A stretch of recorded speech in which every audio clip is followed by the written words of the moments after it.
Info for patient। अस्सलाम वालेकुम, मैं हूँ डॉक्टर बुशरा अकरम और मैं एक प्लास्टिक सर्जन हूँ और बतौर असिस्टेंट प्रोफेसर के एक गवर्नमेंट के हॉस्पिटल में अपनी खिदमत सर अंजाम दे रही हूँ।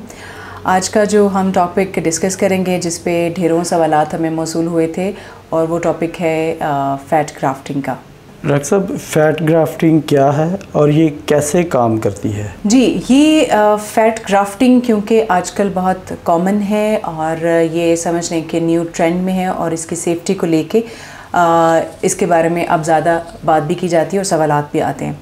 फ़ैट ग्राफ्टिंग बेसिकली ये है कि हम मरीज़ के जिस्म से जो इजाफ़ी चर्बी होती है वो वहाँ से हम चर्बी निकालते हैं, उसको प्रिपेयर करते हैं और जहाँ हम चाहते हैं जिस हिस्से पे वॉल्यूम देना या शेप अप करना, वहाँ पे हम उस फ़ैट को डाल देते हैं। तो इस प्रोसीजर को हम फ़ैट ग्राफ्टिंग कहते हैं।